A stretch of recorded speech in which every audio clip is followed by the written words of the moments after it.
Բարի երեկո սիրելի հեռուստադիտողներ, 5-րդ ալիքի եթերում հարցազրույցն է։ Այսօր զրուցելու եմ հանրային ֆինանսների կառավարման միջազգային մասնագետ Վարդան Արամյանի հետ։ Պարոն Արամյան, շնորհակալ եմ մեզ հրավիրելու համար։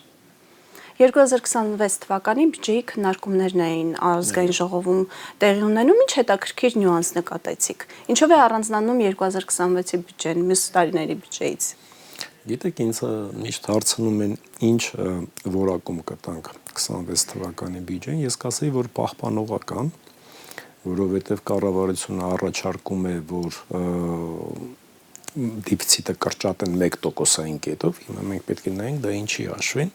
հնայի մեջ 1%-ային կետով, ես անկեղծ ասած միշտ անվանական ցուցանիշներից ձերբազատվում եմ, որովհետև հարաբերական ցուցանիշներն են ճիշտ, որպեսզի մենք հասկանանք, թե ինչ է կատարվում, ամեն դեպքում դիֆիցիտը կրճատում են 1%-ային կետով, եկամուտներ են աճացնում 0.1%-ային կետով եւ ծախսերը կրճատում են շուրջ 0.09%-ային կետով։ Այստեղ ունենք մենք իհարկե սա առաջի մասով կթվա թե լավ լուր է, բայց պետք է նայենք նաեւ կառուցվածքը, ինչ է տեղի ունենում բյուջեի հոդվածների մեջ։ Այդտեղ վատ լուր ունենք, որ կապիտալ ծախսերն են կրճատում եւ ընթացիկ ծախսերը, այսպես ասեմ, ընդհանուր ինքը շատ ավելի արագ է աճում, քան կապիտալ ծախսերը կրճատում են նույնիսկ անվանական առումով շուրջ 24 միլիարդի չափով, իսկ ընթացիկ ծախսերը շուրջ 221 միլիարդի չափով ավելանում են։ Եվ այստեղ բացվածքները մենք երբ որ նայում ենք ընթացիկ ծախսերի մեջ, կան ընթացիկ ծախսեր, որոնք որ նախորդ իրենց պոպուլյար վարքագծի արդյունքն են կրում, հա, օրինակի համար եկամտային հարկի հետ վերադարձը այսօր արդեն հարկատուների իսկ գումարների հաշվին նրանք ստիպված են հետ վերադարձել 129 միլիարդ դրամ։ Սա բավականին մեծ գումար է, հավատացեք, որովհետև ընդ որում դա եւ տնտեսական էֆեկտով է, ես դրա մասին միշտ խոսում եմ խնդրահարույց, որովհետև հիմնականում բնականային շինարարությունն է ֆինանսավորում, հա։ Եվ նաև սոցիալական առումով է դա խնդրահարույց, որովհետև հիմնական օգտվողների գերակշիռ մասը ապահով խավն է։ Հասկանում եք, տեսեք, այսինքն այդ գործիքով, երբ որ ժամանակին նույն այս տաղավարում Ագնես Ախամյանի հետ մենք քննարկում ենք 2015, ես զգուշացնում եի, որ պետք է այդ գործիքից հրաժարվենք։ Նախորդ կառավարությունը առաջի զսպաշապիկը հագցրեց, ընդ որում ազդակը տվեց, որ այս գործիքը ժամանակավոր է, պետք է սրանից հրաժարվենք։ Որովհետև դա բացառապես նպատակ ուներ, որպեսզի վերակենդանացնեն կապիտալ շուկան եւ ոչ թե պերմանենտ բան, բայց իհարկե նոր կառավարությունը եկավ ամբողջահաճո ազդակների հիման վրա, ազդակը տվեց, որ սա շատ հոյակապ ծրագիր է եւ օրից մի օր քնեց վեր կացավ եւ որոշեց, որ չէ, դա ոնց որ թե այդքան էլ լավ ծրագիր է, բայց արդեն ուշ էր։ 21 թվականին իհարկե ֆինանսների նախարարության ջանքերով դա հետաձգվեց, ի նկատի ունեմ դուրս եկավ արդեն կառավարությունը, հա, բայց այդ ծրագրից, բայց արդեն բավականին լուրջ պարտքեր էին կուտակի եւ այս այն ժամանակ դեռևս երբ որ ընդամենը բյուջեի ծախքը 8 միլիարդ դրամ էր, ես զգուշացնում եի, որ դա էքսպոնենցիալ աճելու է, եթե այսօր դուք քայլ չանեք։ Հիմա մենք պատկերացրեք 103 միլիարդ ուղղակի բյուջեով 26 թվականով նախատեսված է, որ պետք է հետ տանք։ Մեկ այլ խնդիր կա, որ կապիտալ ծախսերը հիմնականում պաշտպանական ոլորտից շատերն են խոսում դրան, դա իհարկե դա պետք է անհանգստացնի մեզ, որովհետև եթե մենք իհարկե ես միշտ խոսում եմ տնտեսական հեռանկարներից եւ խնդիրների մասին, բայց հավատացեք տնտեսական հեռանկարների համար շատ կարևոր են կայունության 4 հենասյուները, որից մեկը դա անվտանգությունն է, հա։ Հատկապես մեր տարածաշրջանում, հատկապես այն ֆոնի վրա, երբ որ հարևան Ադրբեջանը նույն ռազմական բյուջեն չի կրճատում, հատկապես այն ֆոնի վրա, որ անընդհատ ասպարեզ են նետում նախագահ Ալիևը այն թեզերը, որ Հայաստան գոյություն չունի, հատկապես այն ֆոնի վրա, որ ադրբեջանական հասարակության 80%-ը հարցումների արդյունքով բարեկամություն չեն ցանկանում հայերի հետ։ Համարում են թշնամի պետություն։ Այո, եւ այդ համատեքստում բնականաբար քո ռազմական ծախսերը կրճատելը դա բավականին վտանգավոր է հասարակության համար իր հերթին, իսկ եթե նայենք բիզնեսին, բիզնեսը իրատեսական առումով պետք է որ ավելի զգուշավորություն ունի։ Ինչ է դա նշանակում։ Հետաձգել իրենց մեծ պրոյեկտները, որովհետև վստահություն չկա վաղը ինչ կարող է լինել անվտանգային առումով, հասկանում եք։ Ես էլ չեմ ասում մնացած, ասենք դիվանագիտական կամ ասենք ընդհանուր համաշխարհային այս զարգացումների մեջ, թե ոնց ենք մենք մեզ դիրքավորում, դա դնենք մի կողմ, զուտ տնտեսական առումով եմ ասում։ Սա բյուջեի հետ կապված բյուջետային ցուցանիշներ են։ Այնտեղ նաև մտահոգիչ բան կա, դա տնտեսական աճի ցուցանիշն է, որը եւս մեզ պետք է մտահոգի։ Գիտեք, ես անընդհատ ռիսկերի մասին եմ խոսում, իհարկե նկատել եմ համացանցում որոշ մարդիկ դա վերագրում են, որ խոստում, երբ որ մենք խոսում ենք ռիսկերի մասին, որ տնտեսական աճի կառուցվածքը լավը չէ, մարդիկ դա ընդունում են, հետո ասում են, բա դուք կանխատեսում էիք, որ օրինակի համար 2025 թվականը բարդ տարի եղել, ինչի կոլապս չի եղել։ Ես երբեք կոլապսի մասին չեմ խոսում, բայց խոսում եմ տնտեսական աճի անարդյունավետ կառուցվածքի մասին, որը նշանակում է, որ եթե ասված մի առասե վաղը միսօրը մենք արտաքին աշխարհից շոկեր ունենանք, իսկ այդպեսին որևիցե երկրի տնտեսություն երաշխավորված չէ, որ այդպեսին չի լինի։ Մեր դիմադրողականությունը գրեթե թուլացված ամենավատ վիճակի մեջ է լինում, չէ, դա ցուցանիշով չեն ասում 0-ի մոտ է, բայց ուղղակի դուք կարող եք հաշվի առնել, որ արտանելի հատվածը գնալով փոքրանում է ՀՆ-ի մեջ, արտանելի հատվածը այլևս քաշողը չի սկսած 22 թվականից մեզ մոտ հիմնականում ոչ արտանելի հատվածն է։ Ես ասեմ ինչով է դա վտանգավոր, գիտեք, երբ որ տնտեսական աճը երկու տեսակի մոդել կա, հա, տնտեսական աճի։ Մեկ պարզ բացատրեմ, որ մեզ ընկերողները հասկանան։ Մի դեպքում, երբ որ դու ներդրումներս կատարում, գործարաններս բացում, որոնք որ իրենց ապրանք ծառայությունը ոչ թե քո երկրի ներսում են առաջարկում, այլ ամբողջ գլոբալ աշխարհում։ Դա նշանակում է, եթե այդպիսի տնտեսություն կա, հիմնականում այս ճյուղն է քեզ օգնում, որ գնաս առ։ Եթե այդպիսին է քո տնտեսությունը, դա նշանակում է դու դիմադրողական տնտեսություն ունես եւ վախելու կամ վախենալու բան չունես։ Իսկ եթե այն խնդիրն է, որ հիմնականում փող է գալի քո երկիր, ասենք օրինակ, որի արդյունքում ռեստորանային բիզնեսը ծաղկում է, հա։ Ինչպես եղավ մեզ մոտ, այո։ Ինչպես եղավ մեզ մոտ, ասենք ռեստորանային բիզնեսը հասկանում եք, ինքը հնարավորություն չունի, եթե դու տուրիզմի գերազանցության կենտրոն չես, դու չես կարող օրինակ այդ ծառայությունը ենթենք վերցնես, տանես, առաջարկես պորտուգալացուն, իսպանացուն, չգիտեմ, ռուս կամ չինացուն, հասկանում եք, դա արտանելի հատված չէ։ Եվ ինչ է տեղի ունենում, երբ որ այդ հոսքերը կանգ են առնում, դանդաղում են, քեզ մոտ հակառակ էֆեկտը սկսում է տնտեսությունը արդեն խրխրալու նախանշաններ ցույց տալ։ Հիմա տեսեք, մենք ունենք տնտեսական աճի բավականին բարձր ցուցանիշ,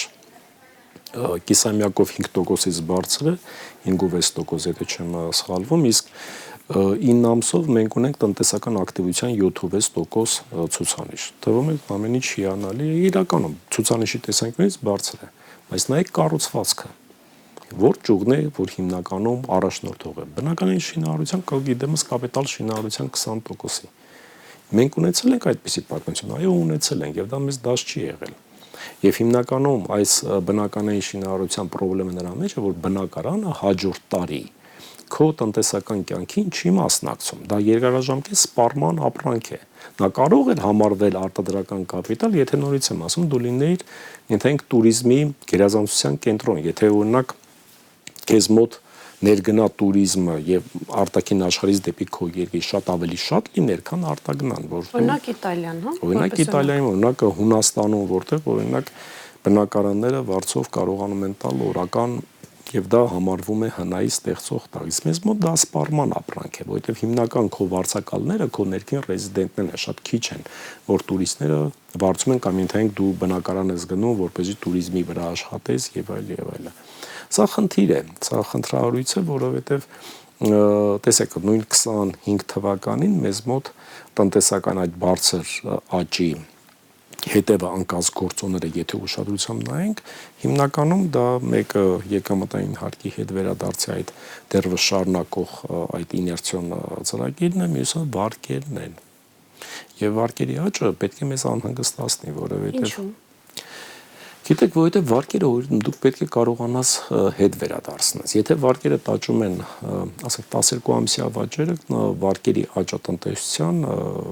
25 թվականի սեպտեմբերը 24 թվականի սեպտեմբերի նկատմամբ 25%-ից բարձր է։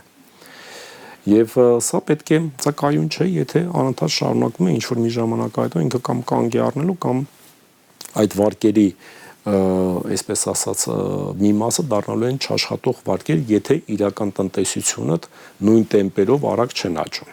Իսկ երբ որ մենք նայում ենք իրական տնտեսությանը, մենք նայում ենք, տեսնում ենք իսկ որ ճյուղն է նորից աճում, այսինքն դա հավերժ աճի պոտենցիալ ունի, թե ոչ, տեսնում ենք ոչ արտանելի հատվածն է, հիմնականում ծառայություններ, կապիտալ շինարարություն։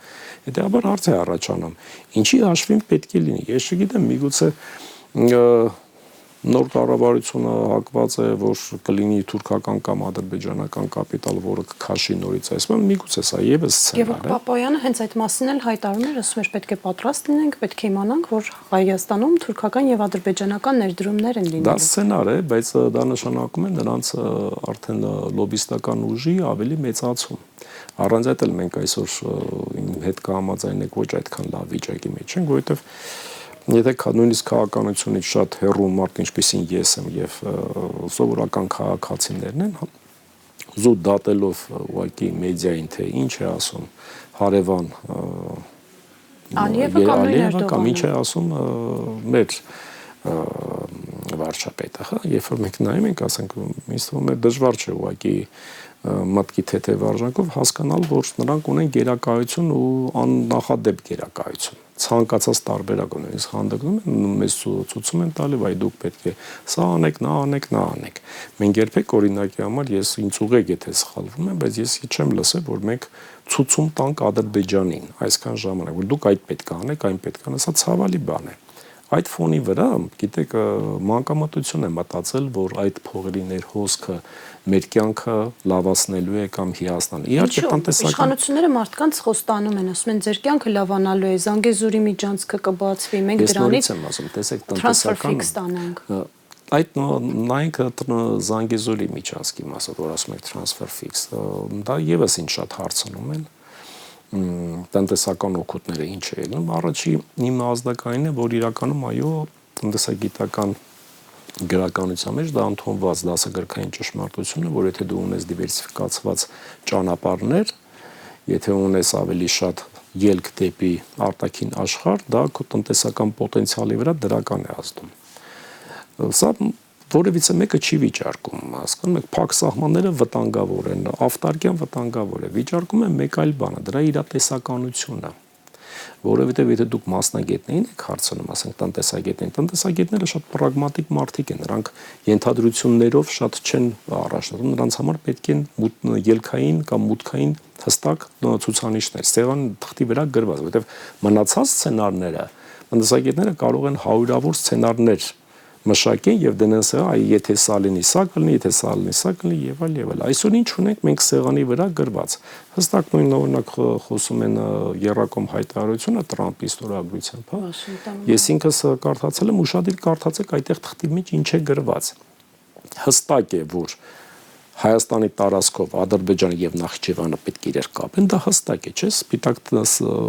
թղթի վրա սևով գրված է։ Եվ ակնհայտ է, որ այդ ճանապարհի միակ տարբերակը Մեղրին է, ցուցանիշն է կա 43 կիլոմետր տարածք է ընդհանրապես, ասեմ ավելին գործողություններ է կա եւ այդտեղ կա փոխադարձության սկզբունք։ Ինչ որ մեկը կարող է ինձ ավելի հստակ ասել, փոխադարձությունը ինչին է վերաբերում, որովհետեւ տեսեք, կարող է Հայաստանի տարածքում դու ունենաս, ասենք, հոյակապ ենթակառուցված ճանապարհի, հա, ասենք ենթադրենք արագընթաց այդ ճանապարհները, որոնք որ ամեն մի կողմից ունեն 3 գիծ կամ 4 գիծ հոյակապ է, բայց գնում է կպնում է մի հանգույցի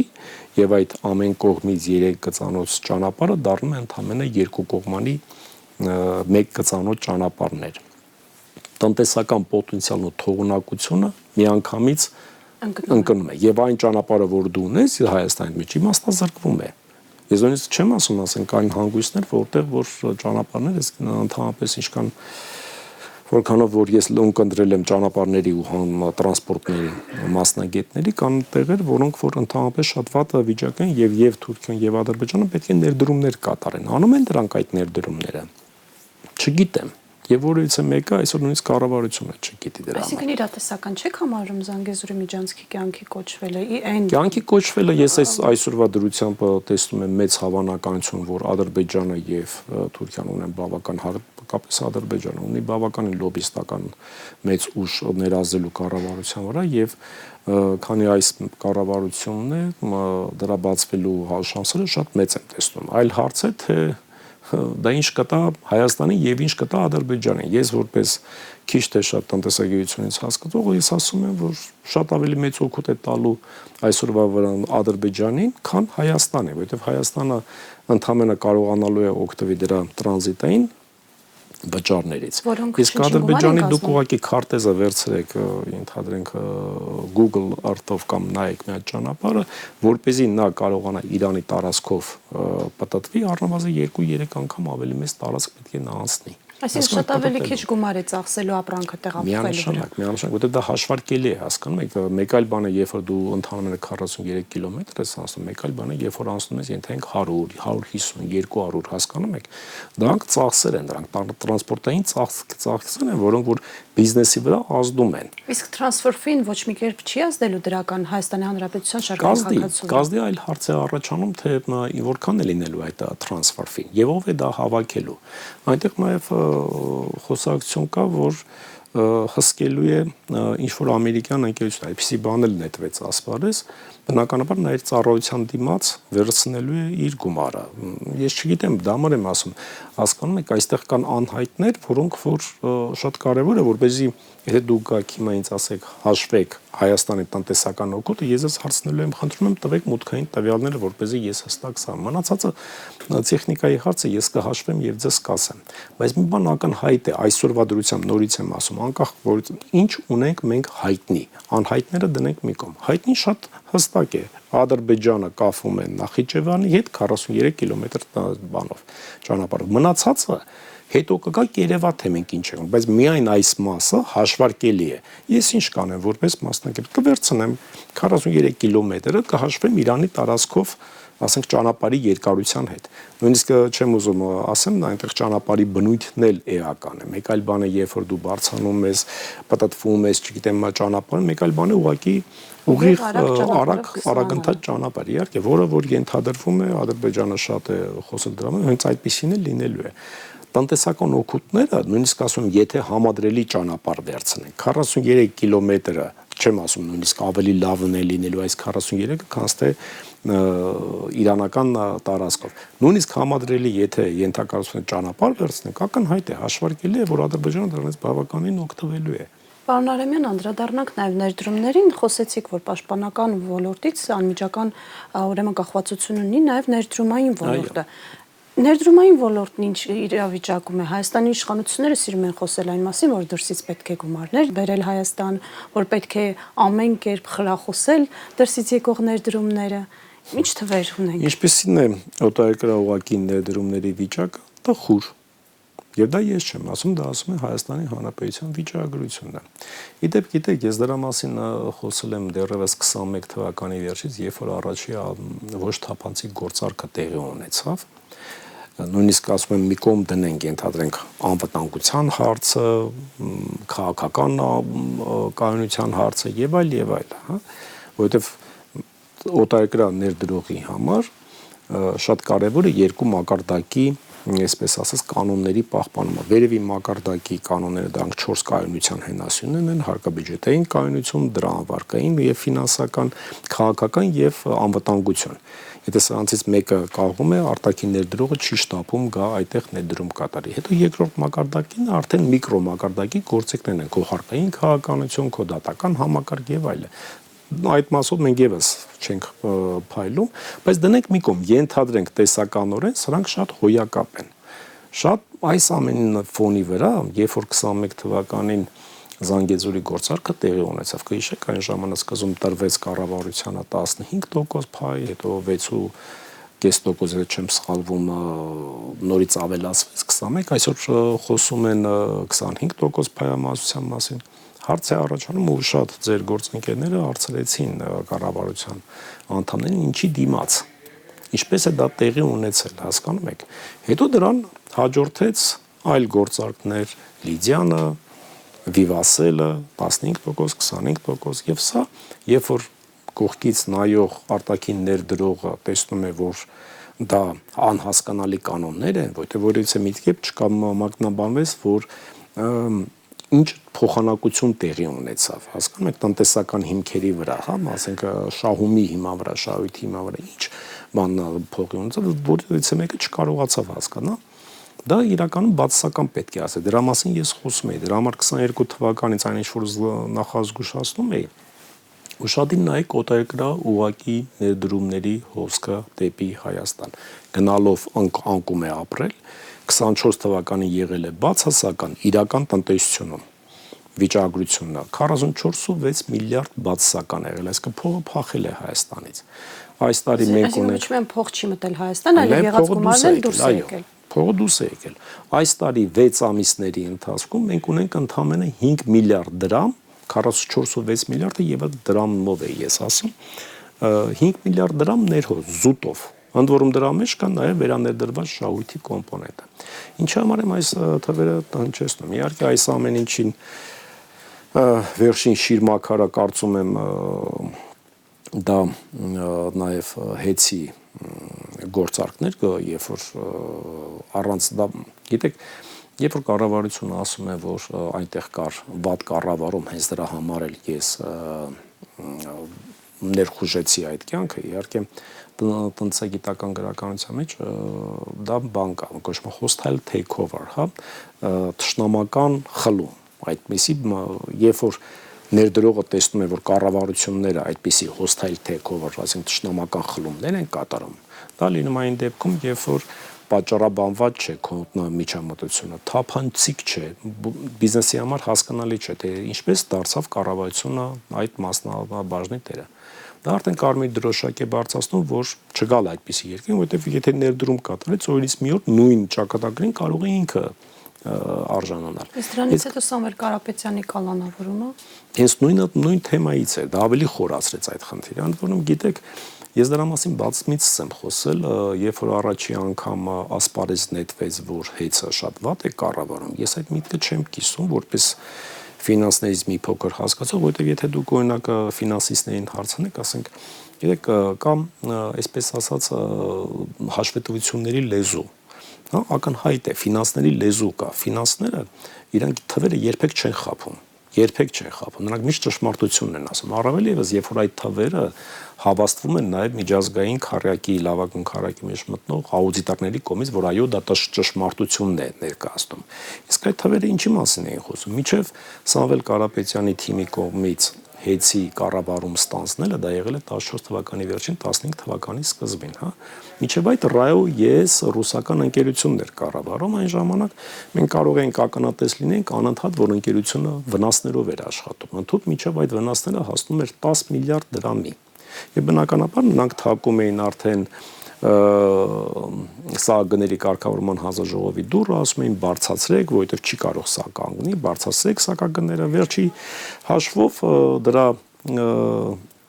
վճարողը լինում էր ժողովուրդը։ Սամվել Կարապետյանի թիմի ստանձումից հետո հեծը եղել է շահութաբեր։ Ես դա պարբերաբար նշում եմ, հետևաբար 1 տարի է ընդամենը եղել վնասով, դա եղել է 2020 թվականը, ինչը որ տրամաբանական էր, որովհետև կային այն ժամանակ պանդեմիա, գիտեք, համընդհանուր այդ վիրուսի, կորոնավիրուսի հետ կապված խնդիրներն էր եւ այլն։ Եվ բնականաբար այս իրավիճակում, եթե գանք ու փաստենք, որ վատ է կառավարել, ես անկեղծ ասեմ, մի փոքր դժվարանում եմ պատկերացնել, թե մենք ինչ հակափաստարկ պետք է դնենք այս թվերին, որ ապացուցենք, որ ընկերությունը վատ է կառավարել։ Ասեմ ավելին, երբ որ մենք նայում ենք շահույթներին, ուր են գնացել այդ շահույթները ընկերության կողմից։ Հա, մեկը կարող ասել, բա այդ շահույթները վերցել է սեփականատերը, ինքն է վերցել, 10 տարիների ընթացքում ընդամենը 1 տարի է եղել, որ շահույթի բաշխում է եղել, այնն էլ շատ փոքր գումար 11 միլիարդ ընդամենը, երբ որ տարիներ է եղել, որ ընկերությունը 30 միլիարդից ավել շահույթներ է գեներացրել։ Ուր են գնացել այդ փողերը։ Այդ փողերը գնացել են, վերաներդրվել են էներգետիկ համակարգում, որպեսզի կայունությունը պահվի եւ բարելավի եւ նորացվի։ Դա ես չեմ ասում, դա ասում է ֆինանսական հաշվետվությունները։ Պարոն Արամյան, իսկ այս տհաճ մթնոլորտը կամ ձևավորված բացասական իմիջը ինչպես է ազդելու նաև հետագա տարիներին Հայաստանում ներդրումային Ես ասում քաղաքականությանը։ եմ, միջազգային արտաքին ներդրողների համար Հայաստանի թեման փակված է։ Ընդմիշտ Քանի դեռ, տեսեք, ոնց են դատում արտաքին ներդրողները։ Նրանց համար կարևոր է, որ այս ոլորտում, իհարկե, քո տնտեսությունում լինի կայունություն եւ հեռատեսություն։ Հեռանկարը հստակ լինի։ Հիմա երբ որ նա տեսնում է, որ Հայաստանում հնարավոր է, որ ենթադրենք 2 տարի առաջ բարերարը լինի կառավարության հետ, ասենք, լավ հարաբերությունների մեջ, մեկ էլ պահի տակ ենթադրենք նրանք որոշեն, որ չէ, բայց 1 րոպե, նա շատ վատ էր կառավարում։ 2 տարի առաջ դա չկար, բայց հիմա կար։ Տնտեսական տեսանկյունից, ֆինանսական տեսանկյունից սա բացասական ազդակ է։ Երբ որ նրանք տեսնում են, որ օրինակ քաջարանը մեկ ընկերություններ սեփականատեր, հիմա դարձավ կառավարությունը ինչ որ բանում, վիվասելու եւ այլն։ Ընդ որում, երբ որ նրանք տեսնում են, որ բոլոր այս ընկերությունները գնում են արդեն արբիտրաժներ եւ Հայաստանը այսօր կարծես թե վատ տեսանկյունից դիտխոսակիր է, երբ որ մասնավորը օտարերկրյա ներդրողը դատվում է հայց է ներկայացում ընդդեմ կառավարության, այո, Հայաստանի։ Այդ տեսանկյունից այս բոլոր այս երևույթները բացասական են ազդում։ Այսինքն աշխարհում մենք առանձնանում ենք հենց Հայաստանի Հանրապետության դեմ դատերով արբիտրաժային։ Արդեն մենք բավականին հեղինակավոր դիրքերում ենք գտնվում։ Դրա մասին շատ նաև իրավաբաններ են խոսել, որովհետև բավականին արդեն շատացել են դեպքերը։ Եղել է աղբեղանությամբ զբաղվող Սանիտեկ ընկերությունը, Քաջարանը, Պղնձամոլեբդինայինի, ընդ որում Քաջարանը վերջի ժամանակներին նաև սեղանի դրեց նաև գումարի չափը, մոտ 1 միլիարդից ավել պահանջ է ներկայացնում վնասների փոխհատուցման, Սամվել Կարապետյանի թիմը 500 միլիոնի մասին է խոսում։ Սրանք ամբողջը դրանք դեպքեր են, որոնք որ բացասաբար են անցնում արտաքին ներդրողի վրա։ Ընդ որում, գիտեք, այդ գումարների մասին էլ կցանկանայի խոսել։ Գիտեք, երբ որ մենք խոսում ենք պարտքի մասին, իհարկե պարտքի ցուցանիշը ես երբ որ 26 թվականի բյուջեն էի ներկայացնում, այդտեղ պետք է նաև բացատրենք ինչու է կառավարությունը գնում ավելի կոշտ հարկաբյուջետային քաղաքականության, որովհետև պարտքը 22 թվականից այսքան վատանում է։ Պարտքի ցուցանիշը 46.7%-ից մենք արդեն հասել ենք 50%-ի եւ ըստ ֆինանսների նախարարության կանխատեսումների 26 թվականին կմոտենանք 53%-ին։ Դա լավ է թե վատ, 53%-ը աշխարհի վերջը չէ, անկեղծ ասած, որովհետև գոյություն ունի 60%, ընդ որում կան զարգացող երկրներ, որոնք 70-80% են թողել, բայց ամենախնդրահարույց խնդիրը դա դինամիկան է, երբ որ գնալով վատանում է մեկ, երբ որ կան ռիսկեր քո պարտքի վատացման, մի ռիսկի մասին ես խոսեցի, դա քո տնտեսական աճի կառուցվածքն է, որ Աստված մի արած է, եթե հանկարծ իրավիճակները փոխվեն, քո դիմադրողականությունը, այսինքն քո տնտեսության մկանները ունակ չեն, որպեսզի շոկերին շատ արդյունավետ կերպով դիմակայեն, հասկանում եք։ Եվ երրորդ խնդիրը կանում է նրանում, որ այդ արբիտրաժային գործերը, որոնք որ դրվում են սեղանին, պետք է գնահատել, օրինակ, դրա հաղթելու հավանականությունը որքան է, իդեպ, գիտեք, հանրային ֆինանսների միջազգային հաշվապահական միջազգային ստանդարտներով, որը որ 80-90%-ը մասնավոր հատվածի IFRS կամ GAAP ստանդարտներ կան, նրանց արտացոլումն է, արտատպումն է հանրային ֆինանսներում կան սկզբունքներ, պայմանական պարտավորությունները, ինչպես պետք է դու արտացոլես քո հաշվետվություններում եւ որ դեպքում է, որ պետք է նույնիսկ հաշվեկշռումը դա ճանաչես։ Այնտեղ կա ցուցանիշներ, ասենք possible եւ probable, հավանական եւ հնարավոր, եւ կա չափողականության ցուցանիշը։ Այդ ստանդարտներն ասում են, եթե դա հավանական է եւ չափելի է, դու արդեն դա պետք է ճանաչես որպես քո պարտքի տար։ Սա է ֆինանսական ստանդարտների սկզբունքները։ Ասում են, բերեք բալանսում ճանաչեք դուք, հաշվեկշռումի ճանաչեք։ Հիմա տեսեք, վերցնենք նույն Սամվել Կարապետյանի կողմից ներկայացվող հայցը։ Ես դրա մասին խոսել եմ, որ արբիտրաժում նրա շանսերը բավականին բարձր են, քիչ առաջ էլ ասացի, որ ֆինանսական ցուցանիշները հավաստում են, որ լավ է կառավարել։ Եվ կառավարության կողմից բավականին լուրջ ջանքեր են պետք լինելու հակառակը պնդելու։ հասկանում եք, արբիտրաժում դու չեք կարող գնալ, ասեք, գիտեք, այս գնումը նրանք կատարել են իրենց հետ փոխկապակցված ընկերությունից։ Եվ ինչի է դա հանգեցրել։ Ինչ վնաս է պատճառել։ Պետք է դրանք կարողանան դրանք պրոյեկտեն, որ հանրային լուրջ վնասներ են բան, դա գրեթե անհնար է, որովհետև նորից եմ ասում, ֆինանսական ցուցանիշները այլ բաներ են ասում։ Հիմա այդ տեսանկյունից հավանական է, որ Սամվել Կարապետյանը հաջողություն կունենա, չափելի է նրա բանը, այո, չափելի է, որովհետև ընկերությունը համակարգացած ընկերություն է եւ նրա կանխիկ հոսքերը ապագայի նկատմամբ քիչ թե շատ տեսանելի են քո տնտեսության հետ կապված, այսինքն այնտեղ կա մեթոդներ ընկերության արժեքի գնահատման, հա, տարբեր մեթոդներ են, կա market multiplier, շուկայական ցուցանիշներ, կա կանխիկ հոսքերի մեթոդ, որը ամենատարածվածն է, դիսկոնտավորված կանխիկ հոսքերի մեթոդը։ Այս կանխիկ հոսքերի դիսկոնտավորված մեթոդով դու կարող ես շատ առանց շատ մեծ ջանքերի չափես թե ինչքան է շուկայական արժեքը։ Իդեպ ասեմ, ընկերության հաշվեկշռային արժեքը 2024 թվականի վերջում 337 միլիարդ դրամ է եղել եւ այն գումարը, որը դրվում է սեղանին, ես ինքս անկեղծ այս դեռ վարությունը չեմ կատարել, բայց ճշմարտանման է երևում այդ 500 միլիոնը։ Դե բնականաբար մնացածը արդեն արբիտրաժը կորոշի եւ ինչն է այստեղ ամենակարևորը, եթե իրականում դա չափելի է եւ հավանական, նրանք պետք է դա արտացոլեն արդեն իսկ կառավարության պարտքի մեջ։ Իհարկե ֆինանսների նախարարությունը բյուջեի բացատրագրի մեջ բավականին հանգամանալից տալիս է, ռիսկերի բաժինը, բայց այնտեղ մի բան էլ աշկովս ընկավ, որ մենք հանրային պետական ձեռնարկությունների նկատմամբ է բավականին մեծ exposure պարտքի փոխադարձ խնդիր ունենք եւ այդ ընկերությունների մեծ մասը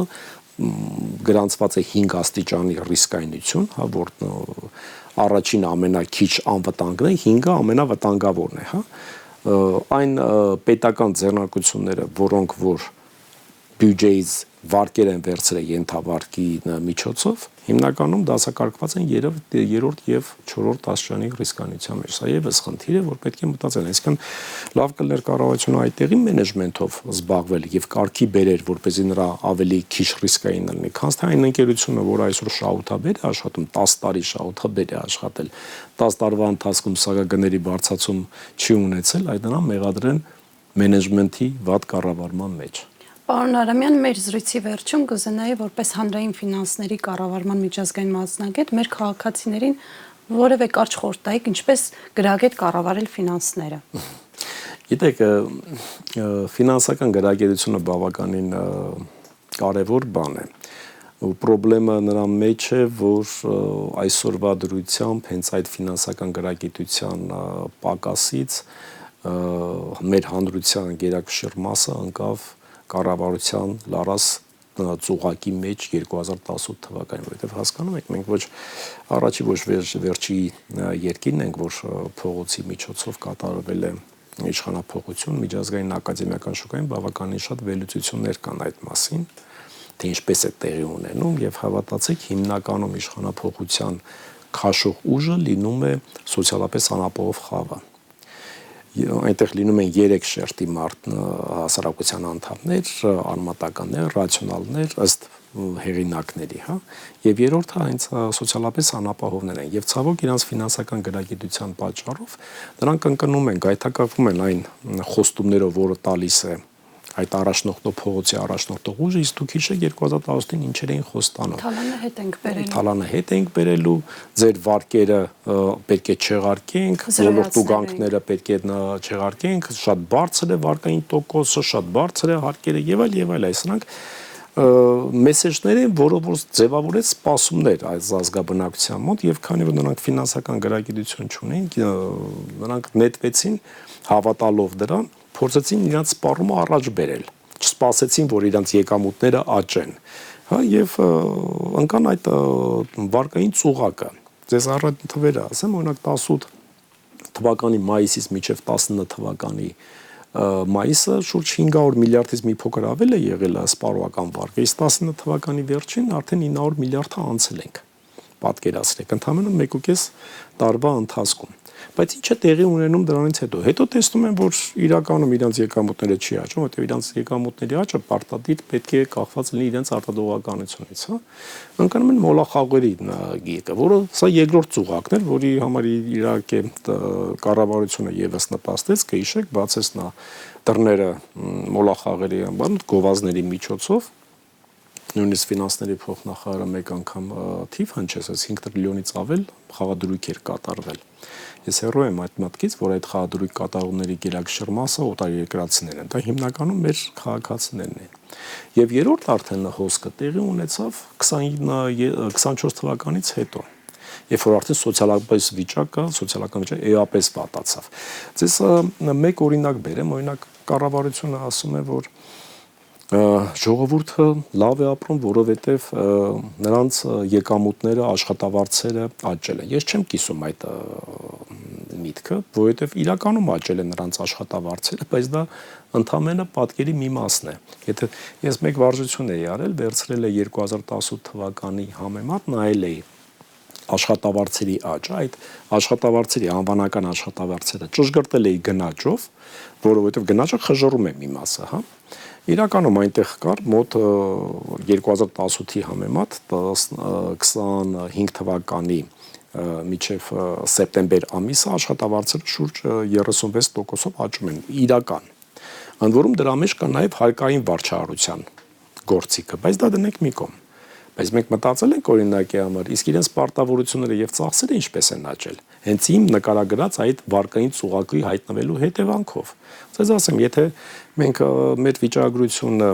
տնային տնտեսությունների հաշվեկշիռներ չի հրապարակում, ինչպես Միացյալ Նահանգներում կամ եվրոպական երկրներում, բայց եթե մի պահ մտածենք, սովորաբար այդ միջին եկամտով մարդիկ, որով որ մեր ազգաբնակության գերակշիռ մասն են կազմում, իսկ աշխատավարձ ստացողների շուրջ 70%-ը կուտակված է միջին աշխատավարձի եւ դրանից ներքևի շրջանակներում, հա, հիմնական մասը այդ մասան է, որը որ իրականում մենք եթե մտքով նայենք 300-400 հազար ստանալով դու ընտանիք կերակրես եւ օրինակի համար նոր ինչ-որ ավտոմեքենա հեռուստացույց գնը, բնականաբար շատ մեծ է հավանականությունը, որ սպառողական վարկ կվերցնես։ Հա, այդպեսի բան։ Դրա համար հիմնական հասարակության զանգվածը հենց այդ զանգվածն են։ Եվ ինչը տեղի ունենում այդ իրավիճակում։ Նրանց